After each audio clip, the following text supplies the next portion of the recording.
Donc, je vais passer à la partie scientifique. Et donc, en fait, ce qu'on vous propose aujourd'hui, c'est une expérimentation d'observation scientifique particulière. La science, comme vous le savez, est fondée sur l'observation. Et dans notre culture, l'observation scientifique est essentiellement fondée sur la vue, le document graphique, visuel. On va représenter des courbes, on va représenter des phénomènes avec des planches, par exemple. Et le son n'a pas ou très peu été utilisé comme support d'observation scientifique. Alors, il y a des raisons à ça, etc. Et donc, ce qu'on vous propose aujourd'hui, c'est au contraire de vous faire part de phénomènes donc, neuroscientifiques concernant le cerveau, et notamment le cerveau humain, mais plutôt que de vous les visualiser, l'idée, c'est de vous les faire entendre. Donc, c'est une forme d'observation, si vous voulez, de phénomènes scientifiques, mais qui ne passe pas par le regard ou la vue, mais qui passe par l'oreille. Alors, il se trouve que dans l'histoire des neurosciences, dans les années 70, les grandes découvertes, les premières grandes découvertes des neurosciences se sont faites justement par une observation sonore. Ce qu'on appelle les électrophysiologistes, dans ces années-là, chez l'animal, ils arrivaient à implanter des microélectrodes dans le cerveau des animaux qu'ils étudiaient.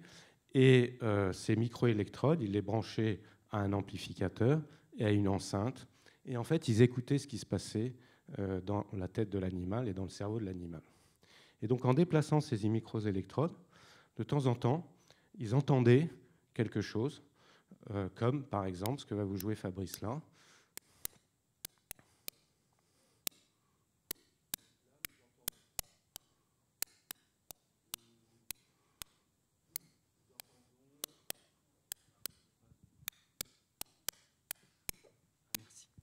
Nous entendons des sortes de clics dont la période est entre 1 et 4 fois par seconde. On dit entre 1 et 4 Hertz.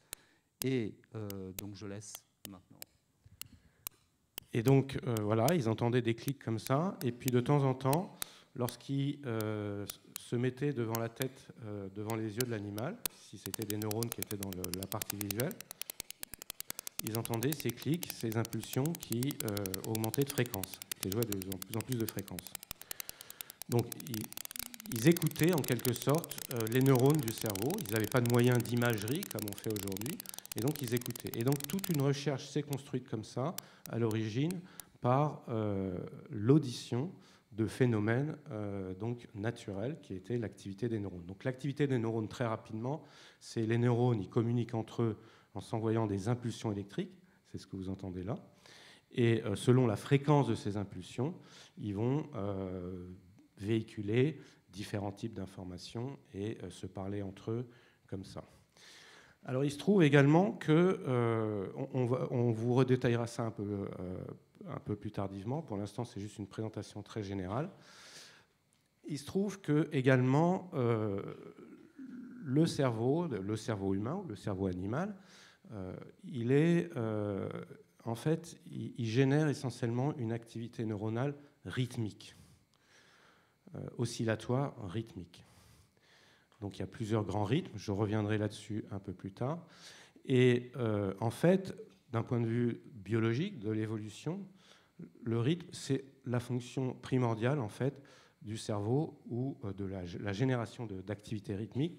C'est sa fonction primordiale qui est liée notamment au mouvement.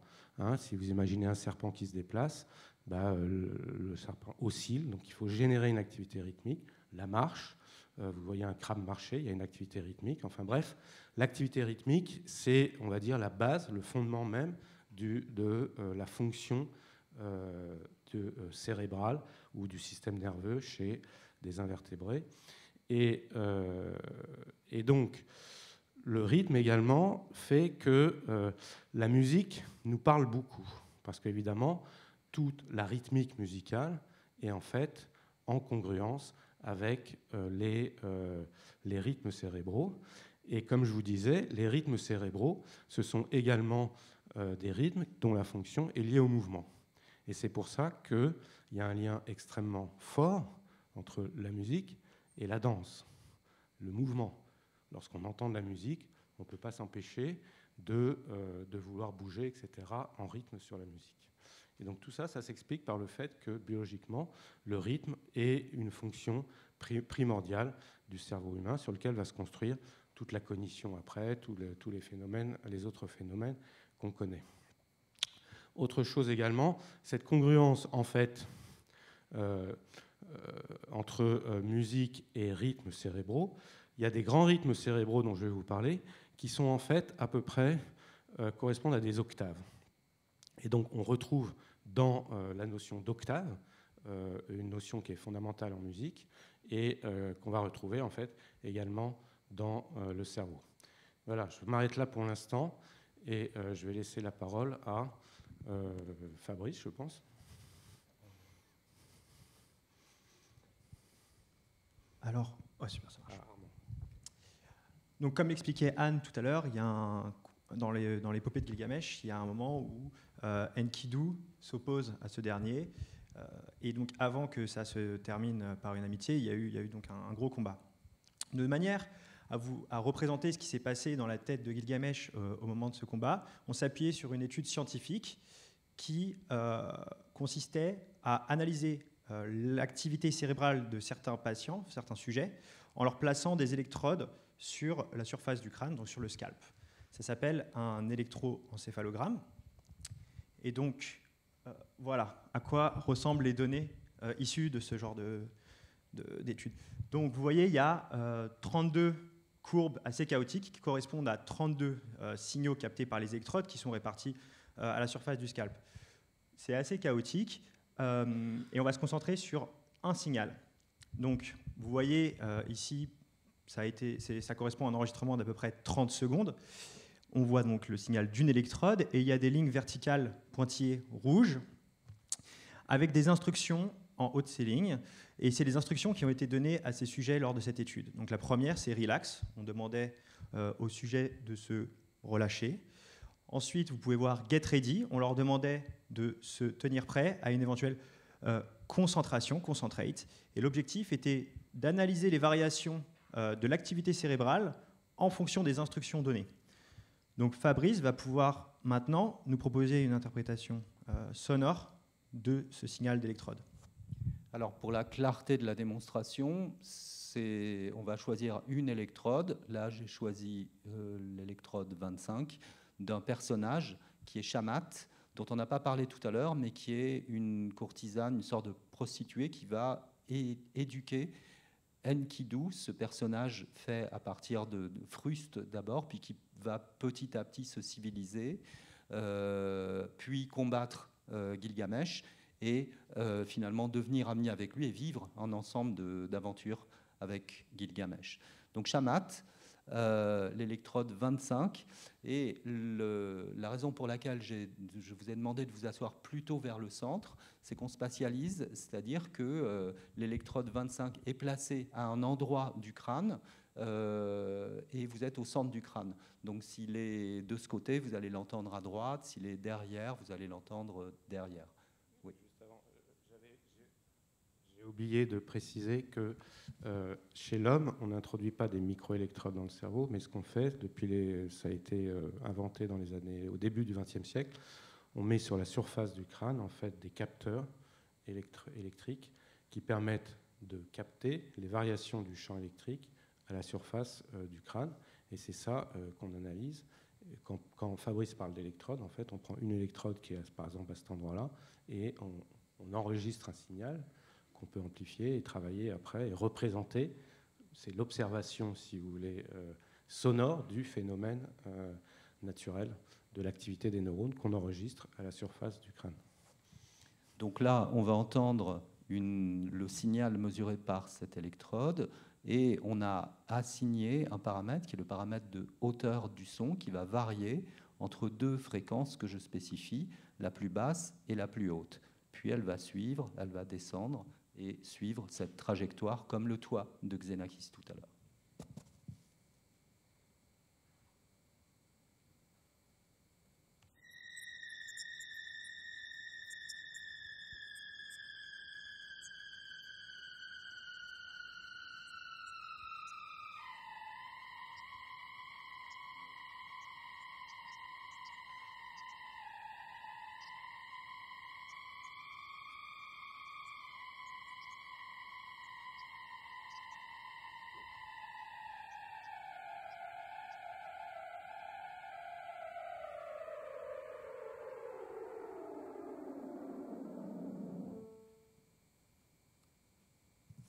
Maintenant, je peux choisir un autre paramètre pour sonifier cette donnée, qui sera l'intensité du son.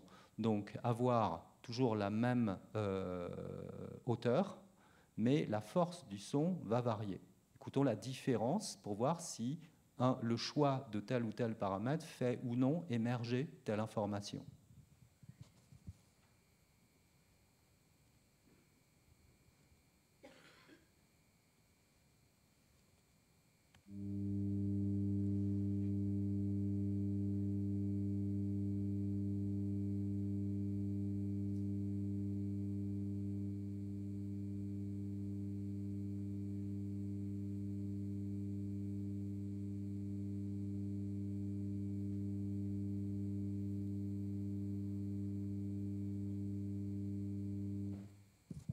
Je l'ai arrêté avant, parce que vous entendez qu'il est extrêmement difficile de reconstituer si vous deviez redessiner cette même forme à partir de ce que vous avez entendu.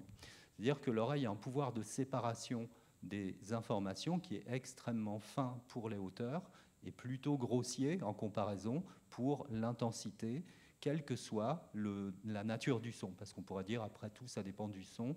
Non, quelle que soit la nature, c'est pas aussi fin lorsqu'on mesure avec l'intensité. Donc voilà, c'était pour dire qu'il y a des choix esthétiques et informationnels à faire quand on fait ce travail.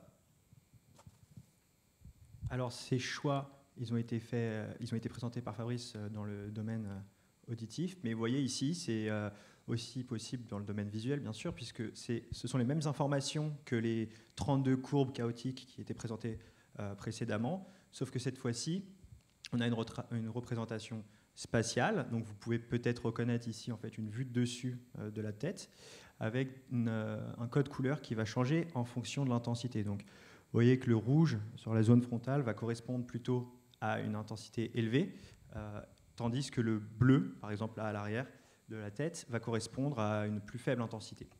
Et donc, cette représentation spatiale, elle va nous permettre de pouvoir écouter plusieurs électrodes en même temps, ce que Fabrice va nous proposer tout de suite. Donc maintenant, on va écouter plusieurs électrodes et sélectionner lesquelles. Voilà. Ce que vous voyez, c'est une vue de dessus du crâne d'un des personnages qui sera utilisé dans la pièce, Shamat, et la position des électrodes, électrode 27, 2, etc. Et donc, on peut sélectionner l'électrode qu'on va sonifier. Là, en l'occurrence, c'est l'électrode 25. J'y ajoute 3 ou 4 autres électrodes. Voilà, 4 électrodes. Et maintenant, on va les écouter. Oups. Ouais. Indépendamment.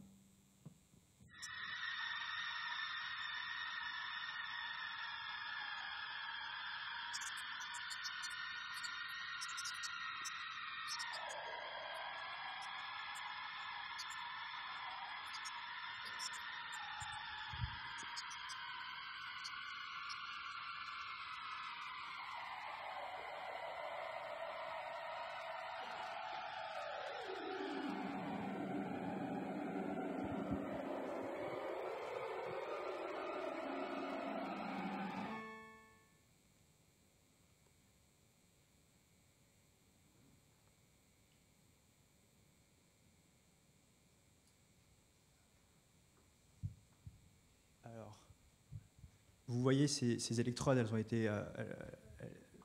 donc il y avait, quand on se concentrait sur un signal tout à l'heure, il y avait une seule courbe. Et bien là, c'est la même chose. On s'est focalisé sur une autre période, donc c'est pour ça que ça n'a pas la même forme. Mais vous voyez que par contre, il y a plusieurs couleurs qui se superposent, alors que c'est pourtant un seul signal.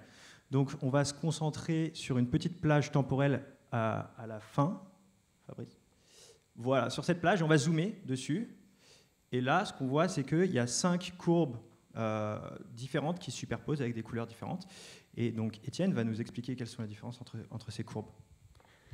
Donc là, vous voyez différents rythmes cérébraux, c'est-à-dire des activités collectives de neurones qui envoient des impulsions de façon cohérente, mais à des rythmes, à des fréquences différentes. Et donc, historiquement, le premier rythme qui a été découvert dans les années 20, si je ne m'abuse, c'est ce qu'on appelle le rythme alpha. On l'a appelé alpha parce que tout simplement c'était le premier.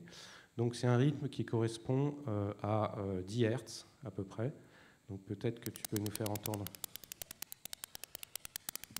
Donc là, on est entre 8 et 13. On pourrait faire 10 exactement, mais ça donnerait quelque chose d'absolument régulier, ce qui ne serait pas tout à fait exact. Et d'ailleurs, les rythmes, quand je dis 10 Hz, c'est-à-dire que c'est autour de 10 Hz, c'est une plage justement de 8 à 12 Hz à peu près. Et donc ce rythme, il est lié à l'éveil, c'est un rythme d'éveil du cerveau éveillé et qui n'est pas concentré sur une tâche particulière. Dès qu'il y a une concentration, dès que le sujet se concentre sur une tâche particulière, eh ben, ce rythme va diminuer. Donc c'est un rythme d'éveil, on va dire, d'ouverture, et pas de fermeture ou de concentration sur quelque chose, sur un élément particulier. Deuxième rythme qui a été identifié, c'est le rythme bêta. Le rythme bêta, c'est 1 octave au-dessus, c'est-à-dire qu'on double la fréquence. Donc on est sur une plage, on est autour de 20 Hz, et c'est-à-dire sur une plage autour d'entre 16 et 24 Hz. Et ce rythme bêta, il a un rôle très important dans l'anticipation. En fait, tout notre cerveau, chez l'homme et chez l'animal, fonctionne par anticipation. Il va en permanence, lorsqu'on interagit avec le monde, notre cerveau va anticiper ce qu'il attend de la perception. Il a un modèle en quelque sorte interne du monde. Si par exemple je bouge par là, avant même que je bouge, le cerveau va prédire, anticiper que si je me retrouve là, eh ben, je vais peut-être être en dehors du champ lumineux et donc je vais me retrouver dans le noir et je ne vais pas voir, etc. Donc le cerveau fonctionne toujours par anticipation. Et ce qui est porteur de ces anticipations, liées à la perception, mais ça peut être lié aussi à d'autres phénomènes mentaux, c'est le rythme bêta. Ensuite, on passe au rythme gamma. Alors, pourquoi alpha, bêta, gamma? C'est simplement, c'est dans l'ordre dans lequel on les a identifiés. Le rythme gamma, ah, c'est du gamma ça. Rythme gamma, on passe à 1 octave au-dessus, on est donc autour de 40 Hz. En fait, il y a 2 rythmes gamma, il y a un low gamma et un high gamma. Donc le low gamma, c'est 40 Hz, et puis le haut gamma, c'est 80 Hz. Mais bon, je vais parler des gammas de façon générale.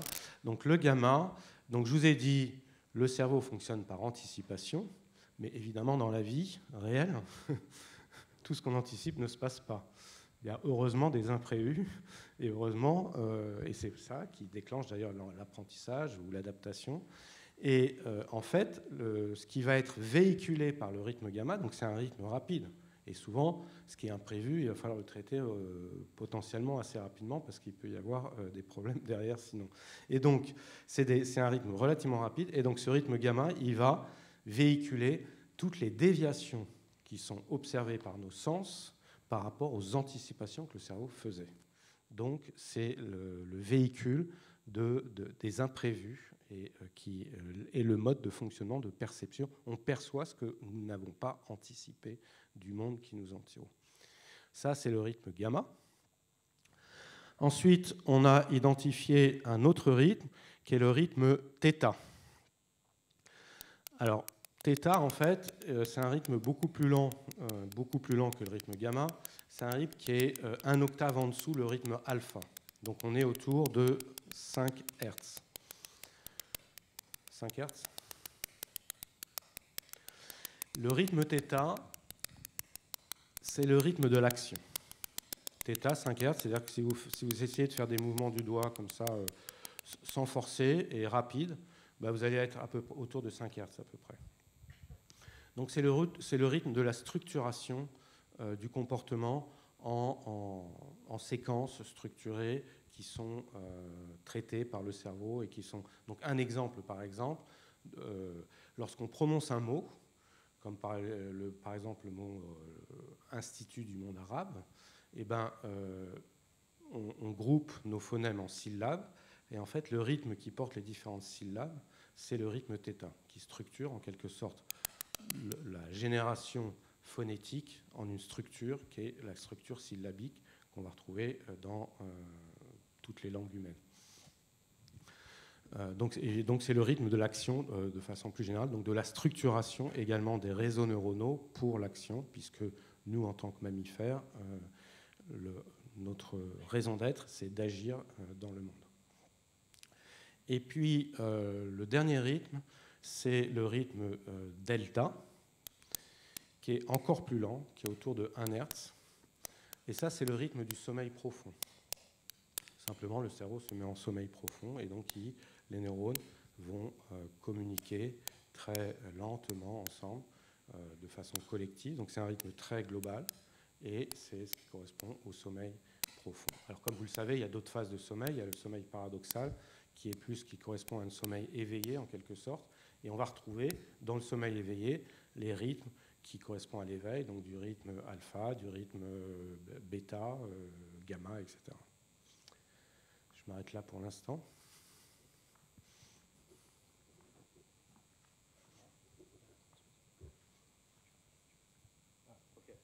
La tonification a été effectuée pendant qu'Étienne décrivait ces rythmes. Oui, alors un autre phénomène neuronal, c'est évidemment la transmission. Et donc je vous ai dit, le rythme gamma, c'est un rythme qui est important puisque c'est lui qui va véhiculer toutes les déviations de ce qu'on n'a pas anticipé dans le monde, donc tout ce qui est intéressant pour le cerveau par rapport au monde qui l'entoure. Et ce rythme gamma, il sert également à véhiculer, donc là c'est représenté dans les combats de Gilgamesh, il y a évidemment des blessures, des douleurs, et donc le rythme gamma, c'est sur le rythme gamma que le signal de douleur est véhiculé. Donc le signal de douleur, ça veut dire quoi? C'est-à-dire que vous avez des neurones qui détectent une blessure, on va dire, pour dire les choses simplement, et vont véhiculer par des rythmes gamma très rapides au cortex somatosensoriel, donc le cortex qui représente le toucher, cette information. Donc c'est des rythmes très rapides et toniques, on dit qu'il est tonique, c'est-à-dire que c'est un rythme soutenu qui arrive au niveau du cortex somatosensoriel. Le cortex somatosensoriel, il ne représente pas le sentiment de douleur. Lui, il ne représente qu'il y a du rythme gamma qui vient des neurones qui sont spécialisés pour ce type d'information, et ça permet de les localiser. Donc notre cortex somatosensoriel nous dit, voilà, là j'ai mal à l'avant-bras. Enfin non, pardon, il y a à l'avant-bras, il se passe quelque chose de pas normal. Ensuite, ce cortex somatosensoriel, il va transmettre cette information, qui est particulièrement importante, à une autre région cérébrale qui s'appelle l'insula, qui est une région qui est plus ou moins derrière l'oreille, enfin un peu en avant de l'oreille, qui est interne. Et c'est la région de l'interoception, ce qu'on appelle l'interoception. Donc ce n'est pas la perception du monde extérieur, mais c'est la perception, c'est tous les phénomènes de perception de notre monde intérieur, donc de notre corps essentiellement. Et donc, c'est cette insula, recevant cette information du cortex somatosensoriel, qui va générer ce sentiment de douleur. Et on n'a pas mal, quand on a mal, par exemple à l'avant-bras, c'est pas l'avant-bras, la douleur, elle n'est pas à l'avant-bras. La douleur, c'est une construction de notre cerveau, à l'intérieur de notre cerveau. Et donc, ce qui est tout à fait intéressant, c'est que, et donc ce sentiment de douleur, l'insula, en fait, qu'est-ce qu'elle va faire? Si ça dépasse un certain seuil, etc., en fait, elle va diffuser ce sentiment, enfin cette activité gamma, sur tout le cerveau. Et c'est pour ça qu'une douleur importante devient obsédante et qu'on ne peut pas se mettre à penser à autre chose, etc. Ça occupe l'ensemble de notre cerveau, etc., parce qu'il faut faire quelque chose. On peut agir sur l'activité de l'insula. Donc on peut, par un travail, différents types de travail, c'est un travail qu'on peut faire, des exercices, par des exercices, on peut diminuer l'activité de l'insula, notamment lorsqu'il y a une douleur. Et donc on peut garder la sensation de la douleur qui est générée par le cortex somatosensoriel et éliminer l'expérience douloureuse. Donc c'est un travail qui n'est pas facile à faire, mais qui est faisable. Donc on peut tout à fait avoir un sens qu'on a une blessure, mais sans en souffrir. Et c'est ce que font un certain nombre de personnes, comme des fakirs, par exemple, qui ont appris, par le travail, à faire ça. Voilà, donc pour l'instant. Merci beaucoup, Étienne. Donc, voilà, on vous a parlé de l'information, d'une fréquence, de rythme, etc. Et ces rythmes, en fait, ils sont représentés ici. Vous voyez ce graphique en haut à gauche. Donc, en fonction du temps, on voit qu'il y a des pics. Ces pics, je ne sais pas si vous arrivez à lire l'axe des ordonnées, mais marqué potentiel de membrane en millivolts. Donc, ça correspond, comme Étienne l'a expliqué, à des impulsions électriques. Étienne a aussi dit que ces impulsions, elles étaient transmises si elles dépassaient un certain seuil. Et donc, on va regarder ça de plus près. Voici deux graphiques. Sur celui du bas, vous avez des rectangles qui sont croissants en taille, mais ils correspondent en fait à une intensité de stimulation. Donc, vous voyez que à gauche, on a de faibles intensités de stimulation et à droite, on en a des élevées. Et au-dessus, vous avez la réponse de ce qu'on appelle le potentiel de membrane, donc cette réponse électrique qui correspond à chacune de ces stimulations. Et donc le seuil dont parlait tout à l'heure Étienne, il est matérialisé par cette ligne horizontale en haut, noire, pointillée. Et donc vous voyez que pour certaines stimulations de faible intensité, eh bien, on va juste avoir une petite augmentation de la courbe, mais rien de vraiment significatif. En revanche, lorsque l'intensité de la stimulation provoque une réponse dans le potentiel de membrane qui dépasse ce seuil, alors on a une réponse immédiate d'amplitude fixe qui s'appelle donc le potentiel d'action. Et c'est ça qui véhicule l'information sous forme électrique. Donc Fabrice, tout de suite, va nous proposer une sonnification de ce potentiel d'action. Alors, on va utiliser ce modèle mathématique pour simuler ce qui se passe au moment du combat, de tous les combats. C'est une fonction générale dans le code qui a été développée.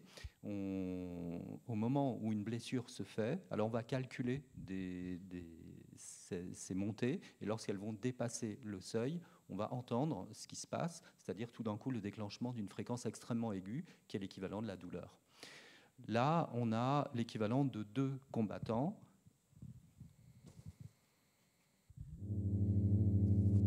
Et donc, vous voyez une toute petite aspérité ici qui correspond en fait au potentiel de ces 2 combattants qui varie, mais pas de manière tout à fait régulière. Je vais pouvoir intervenir sur la montée, le pic que vous voyez dans la diapositive précédente. Et si ce pic dépasse le seuil, à ce moment-là, on va entendre se déclencher la douleur. Donc là, Fabrice va augmenter l'intensité de la stimulation et vous pouvez vous imaginer ça comme un appareil photo. Vous voyez, quand un photographe sportif, par exemple, veut prendre une photo, on va appuyer, tant qu'on ne dépasse pas un certain seuil de pression, rien ne se passe. Et dès qu'on dépasse le seuil, voilà, la douleur qui se déclenche, très haute fréquence, série de chocs électriques, d'impulsions électriques. Maintenant, chez le second combattant, une blessure.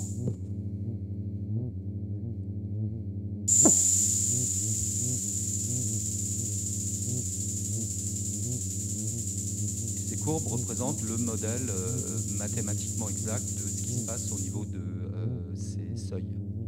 Voilà, et donc vous entendez une sorte de ch, c'est parce que la fréquence est très élevée, mais il faut bien comprendre que c'est une série de pics, comme vous avez pu le voir avant. Donc, cette électricité, donc, on vient d'entendre une sonnification. Alors, maintenant, vous allez me dire d'où elle vient cette électricité. On parle d'impulsion électrique dans le corps, mais on n'est pas constitué de câbles, on n'est pas constitué de fils de cuivre. Et pour ça, je vous propose de regarder un petit peu en détail ce qui se passe au niveau de la membrane d'un neurone. Donc ça, c'est un neurone. Ici, juste au-dessus de ma tête, c'est le soma, donc c'est le corps de la cellule. Et là, ce long câble, entre guillemets, c'est ce qu'on appelle un axone.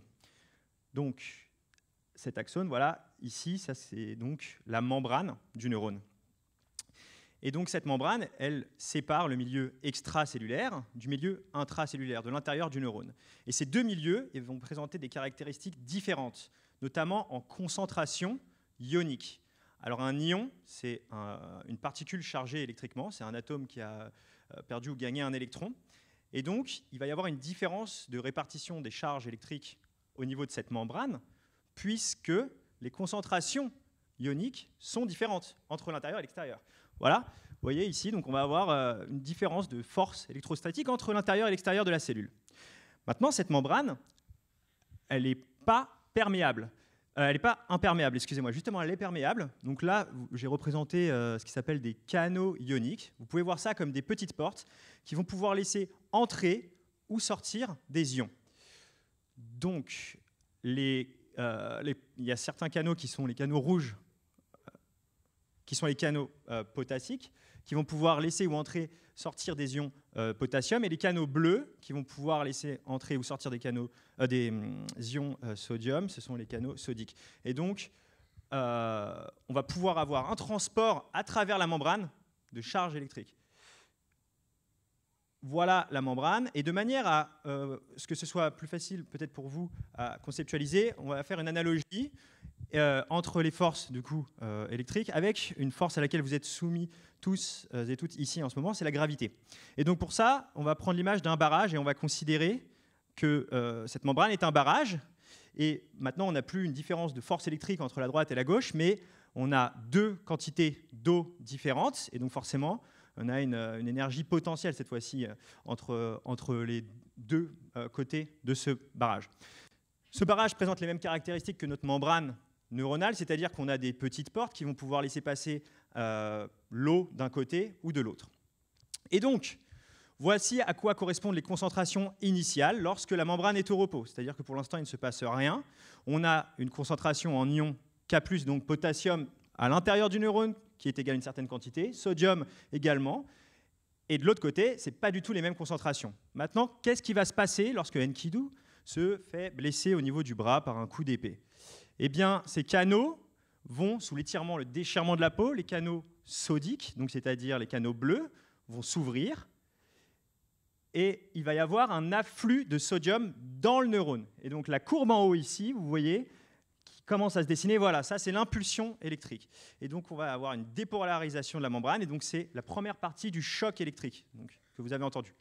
Immédiatement après 1 milliseconde, ces canaux vont se refermer, et cette fois-ci, les canaux potassiques ici en rouge vont s'ouvrir. Mais vu que, imaginez que c'est de l'eau, vu qu'il y en a beaucoup plus à gauche qu'à droite, eh bien ça va sortir, et donc ça va repolariser la membrane. Vous voyez, l'impulsion électrique est formée, et on a eu notre impulsion.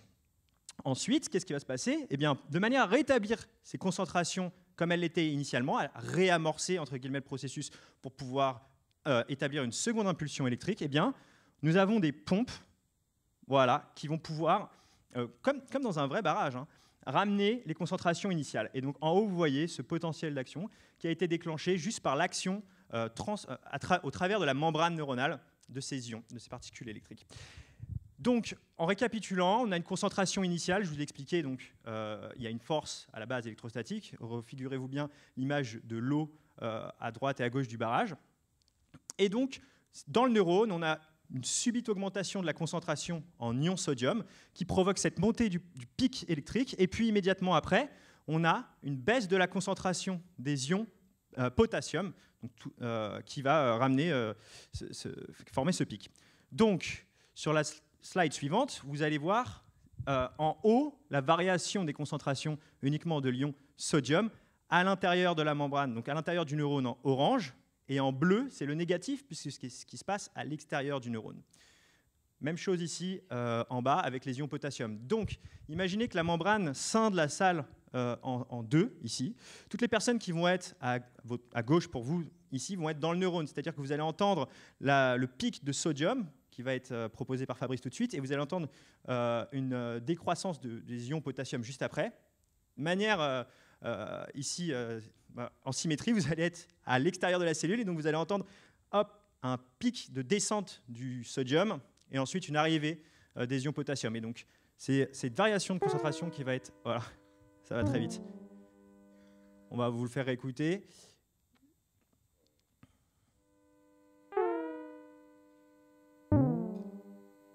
Voilà, ça va très vite, mais dans la vraie vie, ça prend environ 5 millisecondes. On va l'écouter avec des fréquences beaucoup plus aiguës. Vous allez voir que ça fait ressortir autre chose.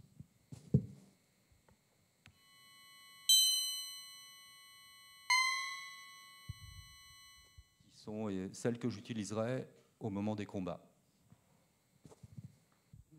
Attends, je voudrais rajouter quelque chose.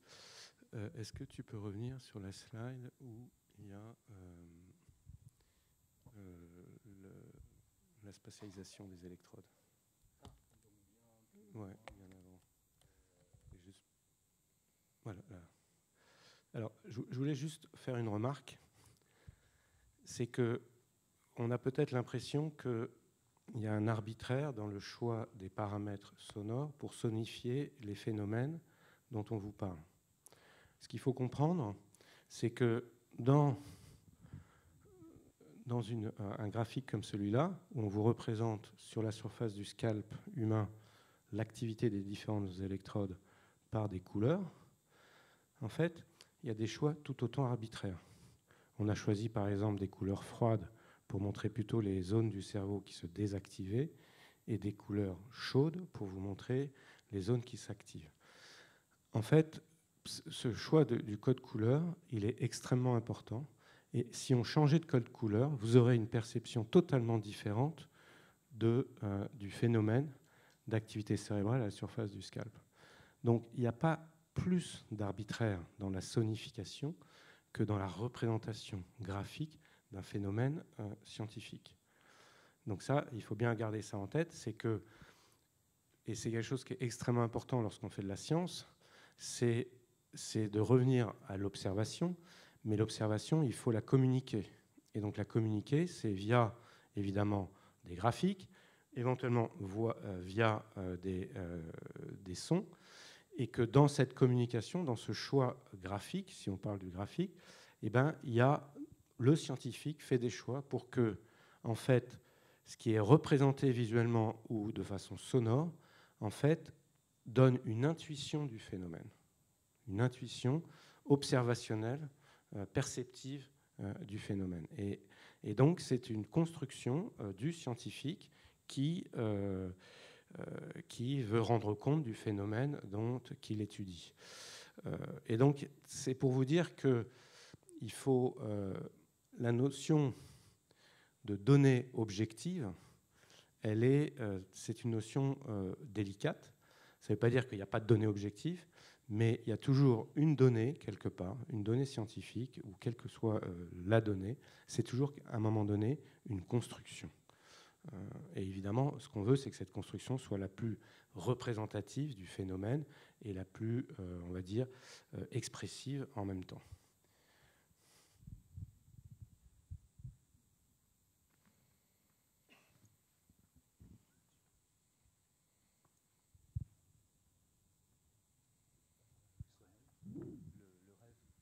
Ah, c'est moi qui continue là. D'accord. Oui, oui, tout à fait. Donc, on vous a parlé de la forêt de cèdre. Donc, il y a un moment donné, Gilgamesh et Enkidu partent pour combattre, je ne sais plus, c'est Ummaba. Et donc, ils vont traverser cette forêt de cèdre. Et dans cette forêt de cèdre, ils vont dormir. Et là, Gilgamesh, dans l'épopée, fait des rêves, et notamment des rêves prémonitoires sur la suite des événements. Donc vous voyez déjà, rêve prémonitoire, donc on est déjà dans de l'anticipation, etc. Alors qu'est-ce que c'est d'un point de vue neuroscientifique, un rêve? Je vous ai dit tout à l'heure que dans le sommeil, il y avait des phases de sommeil profond et des phases de sommeil paradoxal, qui est un éveil, un sommeil éveillé en quelque sorte, voire des phases de réveil. Et donc un rêve, c'est lorsqu'il y a une transition d'un sommeil profond à un sommeil éveillé, voire un éveil complet du cerveau. Et donc ça veut dire quoi? C'est-à-dire que le cerveau, il va rebrancher en quelque sorte les différentes régions, il va les activer pour qu'elles s'éveillent. Et cette activation de ces différentes régions, elle se fait de façon un peu anarchique, aléatoire. C'est un peu comme si vous imaginez un grand château et à la nuit tombante, vous voyez quelqu'un qui se balade dans le château et qui allume les lumières comme ça, et il se balade un peu au hasard, et donc vous voyez les lumières qui s'allument un peu n'importe où comme ça, ou un immeuble où il y a différentes personnes qui vivent, et les différentes personnes allument les lumières dans un ordre totalement aléatoire. Et en fait, c'est ça un rêve. Un rêve, c'est un éveil anarchique des différentes régions du cerveau. Et donc, ça fait un parcours neuronal au sein du cerveau qui va créer des associations étranges, mais qui peuvent être aussi signifiantes, prémonitoires de ce qui peut se passer. Et donc, Fabrice va vous élaborer un peu là-dessus. Alors, dans la pièce que vous allez entendre très bientôt, on a pratiquement terminé donc cette deuxième étape, on va écouter maintenant la pièce. Il y a un épisode où effectivement Humbaba et Enkidu et Gilgamesh font un voyage, un itinéraire dans la forêt des cèdres pour aller combattre le gardien Humbaba. À plusieurs étapes, Gilgamesh s'endort au milieu d'un cercle que vous entendrez, un cercle magique qui est censé demander aux divinités d'inspirer un rêve prémonitoire de ce qui va se passer le lendemain à Gilgamesh. Et ce qui va se passer le lendemain, on suppose que c'est l'itinéraire à suivre et à continuer, puisque le voyage va être très long. Et donc, on a 3 étapes dans la pièce que vous allez entendre, où il y aura 3 rêves, 3 endormissements et rêves. Et à chacun de ces rêves, on va faire émerger tous les souvenirs de la journée sous forme de sons. C'est-à-dire qu'on aura des notes qui vont figurer des lieux de l'itinéraire possible. Et Gilgamesh va les assembler dans un rêve singulier en disant ça sera ça l'itinéraire, puisque c'est la mécanique du rêve que vient d'expliquer Étienne, qui consiste à associer des souvenirs entre eux de manière aléatoire. Donc c'est ce qu'on va faire. Et donc pour ça, on va se servir d'un algorithme, alors qui ne vient pas des neurosciences, qui vient d'un mathématicien à la demande d'un écrivain. En 1969, Georges Perec a le projet de faire une œuvre qui va durer 12 ans, qui s'appelle Lieu. Et pour produire cette œuvre, il a eu besoin d'un algorithme qui lui a été fourni. Or, les contraintes qu'il s'est données pour la production de cette œuvre sont assez proches que celles du rêve qu'on vient de décrire. Ce que veut faire Perec, vous le voyez sur cette carte, il y a 12 lieux qui lui tiennent à cœur. Et il veut les décrire à la fois de mémoire et à la fois en s'y rendant. Le premier mois de la première année, il va se rendre dans un lieu, le décrire de visu, et rentrer chez lui, il va décrire de mémoire un autre lieu, pas le même. Le mois suivant, il répète l'opération avec 2 autres lieux, et il épuise toutes les possibilités. Donc, voilà la liste des lieux décrits de mémoire, la liste des lieux décrits sur place. Et donc la première année, en janvier, il décrit Jussieu, de mémoire, et Mabillon en se rendant sur place, en février, etc., etc. Et ce qu'il veut, c'est que pendant 12 ans, il épuise toutes les possibilités de combinaison, d'appariement de ces 2 listes. En fait, c'est un problème de composition posé et partiellement, en tout cas, résolu par Arnold Schoenberg. Si vous remplacez les 12 lieux par 12 sons, vous obtenez une sorte de théorie de musique qu'on appelle dodécaphonique et qui a permis la production d'un ensemble d'œuvres. Alors, tu peux aller à la suivante. Perec, devant le problème qui se posait à lui, écrit à ce mathématicien d'origine indienne qui était très réputé sur la théorie des nombres et qui, à l'époque, enseignait dans une université américaine. Ramanujam lui répond en français et lui suggère d'utiliser une structure mathématique très complexe qu'on appelle un bicarré latin d'ordre 12. À gauche, alors, ok. Donc, à gauche, vous voyez un grand carré latin, enfin une matrice de nombres particulières, puis une autre ici. La première va concerner la liste des lieux à décrire de mémoire, et la deuxième, la liste des lieux à décrire sur place. Et il faut superposer les 2 carrés de cette manière, c'est l'écriture de Perec, et dire que le lieu numéro 1, c'était Mabillon, le lieu numéro 2, etc. Après, on peut lire ces rangées, chaque rangée représente une année, et chaque colonne, 1 mois, et il a ces 12 années avec toutes les combinatoires possibles. Alors pourquoi j'ai utilisé ça dans le contexte de l'itinéraire? Tu peux aller à la suivante. Oui, tu peux passer. Encore une. Chaque point rouge que vous voyez est un lieu dans la forêt des cèdres.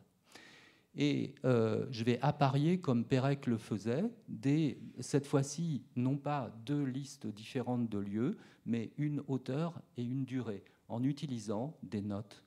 Non pas des fréquences aléatoires, des sons qui glissent, etc., comme chez Xenakis on l'a utilisé, mais dans cet épisode singulier du rêve, je vais utiliser les 12 notes possibles de la gamme, les 12 sons.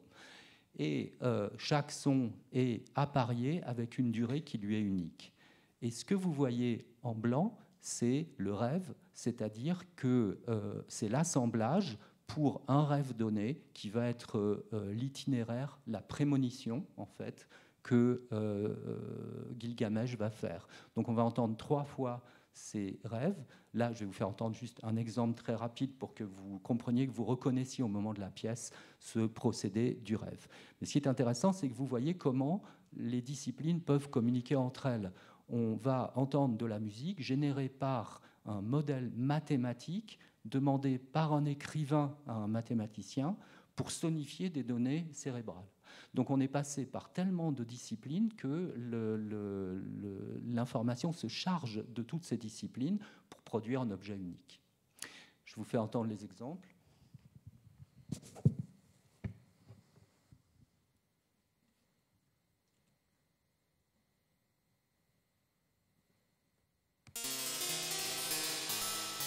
Ce sont les souvenirs qui remontent. Chaque son est unique, chaque durée est unique.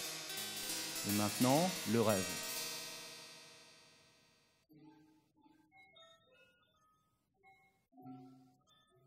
Et l'interprétation du rêve par Enkidu.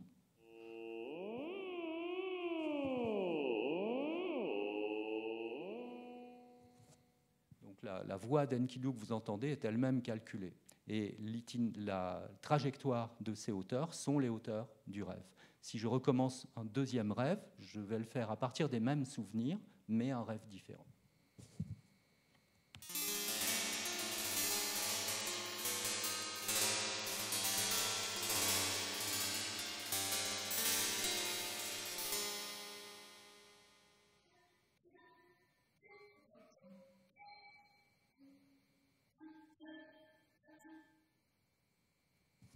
Voilà.